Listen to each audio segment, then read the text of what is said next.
विद्यासागर जी करते क्या है? मैं 2015 से राष्ट्रीय जनता दल के लिए एक सक्रिय कार्यकर्ता के रूप में कार्य कर रहा हूं। महती नगर के लोगों को बाढ़ से निजात दिलाने के लिए आपकी क्या तैयारी होगी? उनके उसके लिए हम लोग एक विस्तृत रूप से रोड मैप बनाएंगे। बाढ़ का पानी घर में न आवे, गांव से दूर रहे, लोगों का फसल बर्बाद न हो, इस बात का ख्याल रखा जाएगा। तो महती नगर विधानसभा की अभी प्रमुख समस्या क्या क्या है? जब इतनी आपने पढ़ाई की तो फिर जनता का सेवा करने का संकल्प क्यों ले? अभी हम समस्तीपुर जिले के महद्दी नगर विधानसभा में हैं। महद्दी नगर विधानसभा में लगातार जनसंपर्क और जनसंवाद करने वाले अभी हमारे साथ महागठबंधन के उम्मीदवार इंजीनियर विद्यासागर जी हैं। सबसे पहले आपका स्वागत है बिहार जूम में। बहुत बहुत धन्यवाद सर।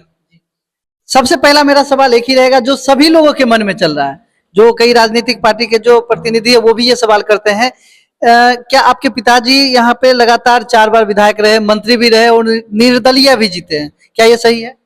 जी हाँ, निर्दलीय नहीं, 1980 में कांग्रेस अर्थ से पिताजी चुनाव जीते थे।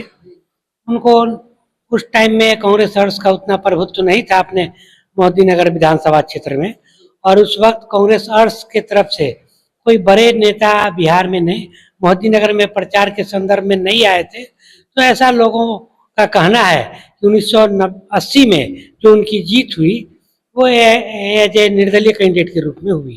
एज ए निर्दलीय कैंडिडेट। उसके बाद मंत्री कब बने?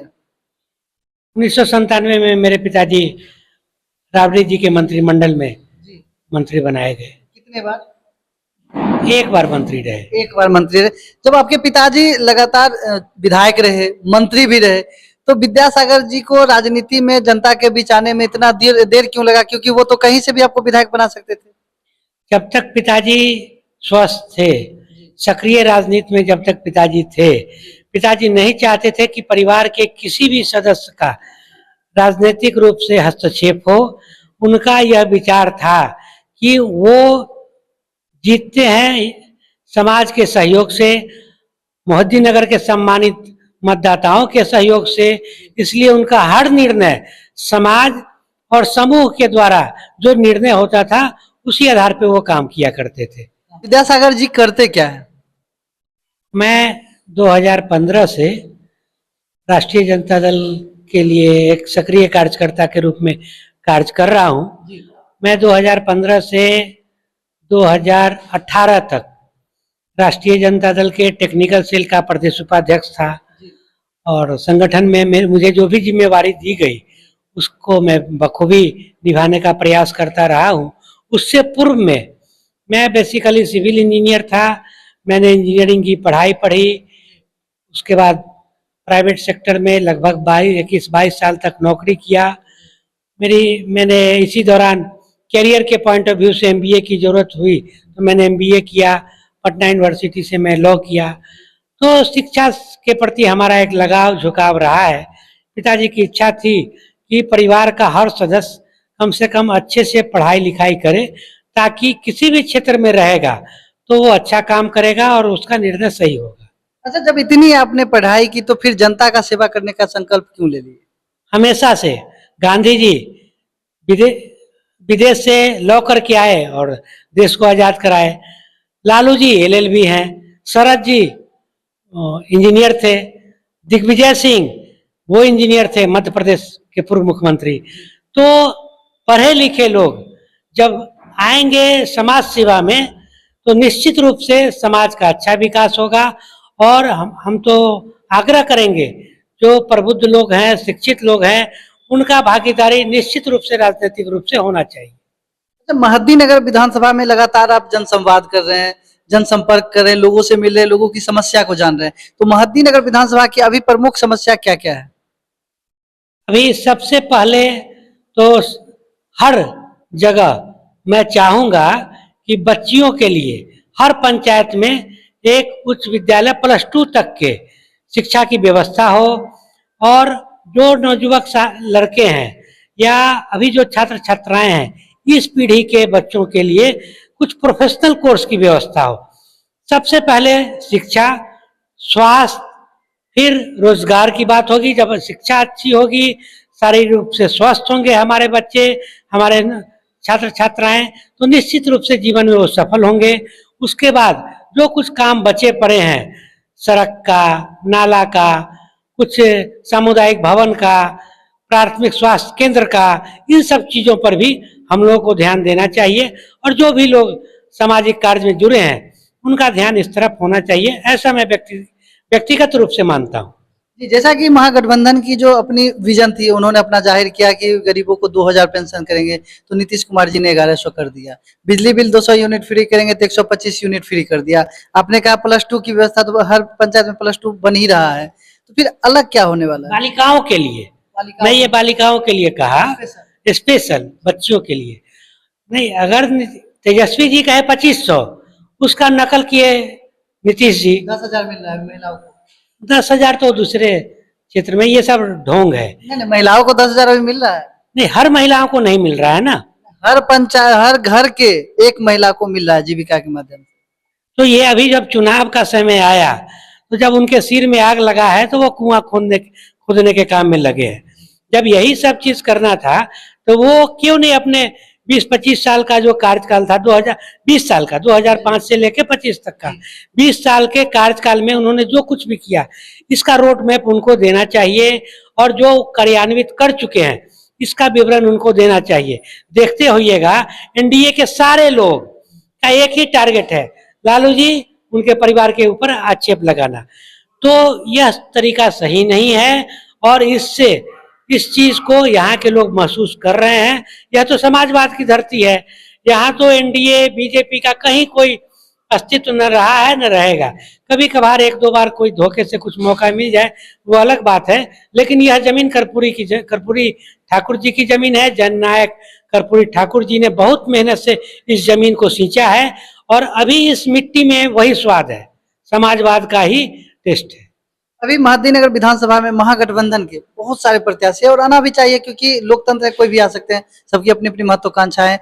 तो एजिया यादव जी हैं, जवाहरलाल राय जी हैं, आप हैं, और भी सारे कैंडिडेट हैं। तो आखिर जनता जानना चाहती है कि महागठबंधन के उम्मीदवार के रूप में कौन आ रहे हैं इस सब में से।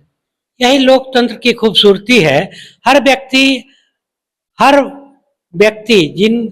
जो कोई भी मतदान करने का जिनको अधिकार है, वो चुनाव लड़ने का भी अधिकार रखते हैं।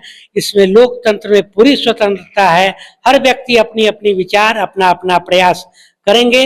और जो लोग भी प्रयास कर रहे हैं, हर किसी को इंतजार करना चाहिए कि पार्टी का शीर्ष नेतृत्व महागठबंधन के तरफ से किनको अधिकृत किया जाता है। उनके लिए हम लोग सब लोग एक बार फिर से मिलजुल के उनकी जीत को सुनिश्चित करेंगे। और इसी कार्य के संदर्भ में, इसी कार्य में हम लोग सभी लोग लगे हैं। महादीनगर की जहां तक बात की जाए तो यहाँ के वर्तमान विधायक ने कुछ दिन पहले ही 5 साल में किए गए कार्यों का एक किताब जारी कर दिए हैं, और लगातार वो शिलान्यास पे शिलान्यास कर रहे हैं, रोड का उद्घाटन कर रहे हैं। तो फिर क्यों जरूरत पड़ गई विद्यासागर जी को चुनाव में आने की? लोकतंत्र में ऐसा प्रावधान है, हर 5 साल में चुनाव होना है।